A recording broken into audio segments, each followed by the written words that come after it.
আসসালামু আলাইকুম। আশা করছি সবাই ভালো আছেন। তো এই প্রথম আমি হাইব্রিড মরিচের চাষ করব, মানে লাগাবো।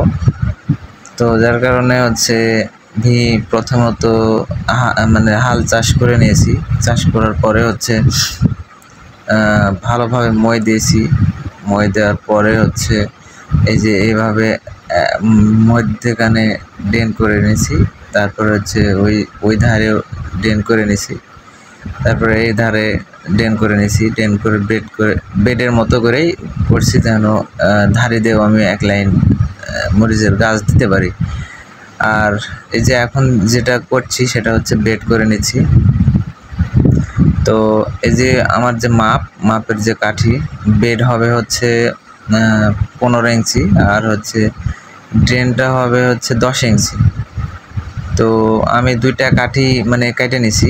তো কেটে নেওয়ার পরে আমি যে ড্রেনটা করতেছি সেই ড্রেনটা দেখতেছি, মানে করার পরে মাপ দিয়ে দেখছি যে আমার ড্রেনের সাইজটা 10 ইঞ্চি হয়ে যাচ্ছে। তো আমার ওই কাঠির মাপে আর দেয়া লাগছে না, যে কোদাল যে ইয়ে করে ড্রেনটা করে দিচ্ছি, মানে 10 ইঞ্চি করেই হচ্ছে। তো এই যে জমি, এটা চাষ করে নিয়েছি। খুব একটা মানে ভালো হয়নি, কারণ জমিতে রস ছিল না। তো ভালোভাবে মানে যে জমির ঘাসই মানে উঠেনি। তো কেয়ার করার পরে আবার 3টা চাষ দেওয়ার পরে আবার আরেক ফিরে আমি কোবাই নিছি। কোবাই নেওয়ার পরে মানে সারে এই যে বেডটা করতেছি। তো এটা করার পরে আমি যেহেতু প্রথম মানে মরিচ চাষ করব, হাইব্রিড মরিচ, তো আমি মালচিং পেপারটা মানে বিছাচ্ছি না। তো মালচিং ছাড়াই চাষ করছি। তো দেখি এবার কি হয়। মালচিং ছাড়া যদি ভালো হয়, পরবর্তী টাইমে মালচিং দিব না। যদি মালচিং ছাড়া না হয়, পরবর্তী আবার মালচিং দিয়ে মানে চাষ করব। তো এবার পরীক্ষামূলক আমি করতেছি। তো আমি যে মরিচের চারাটা লাগাবো সেটা এগ্রোওয়ানের নাগা ফায়ার।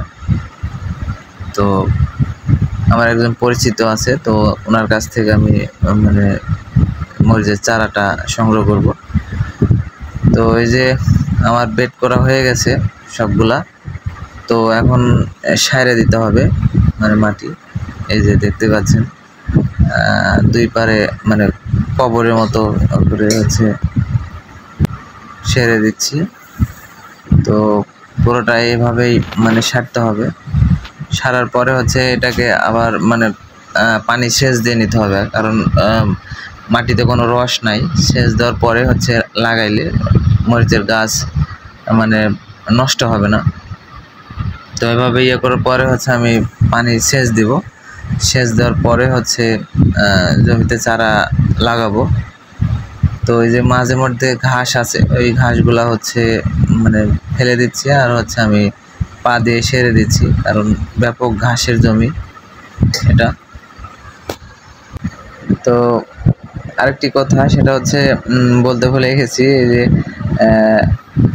আমি বেড করার আগে যেগুলা সার মানে কীটনাশক সবগুলা মিশায় দিয়ে তারপরে বেড করছি। বেড করার পরে তারপরে পানি সেচ দিব। সেচ দিলে মাটিটা অনেক ঠান্ডা থাকবে, ঠান্ডা হবে। তো চারা লাগাইলে মানে নষ্ট হবে না। তো এই যে আমার বেড করা প্রায় হয়ে গেছে। তারপরে সারে দিচ্ছি। সারে দাও প্রায় হয়ে গেছে। তো আজকের মতো এ পর্যন্তই। আর পরবর্তীতে মরিচের চারা লাগানোর ভিডিওটা আপনাদের দিব। তো সবাই সুস্থ থাকবেন, ভালো থাকবেন। আল্লাহ হাফেজ।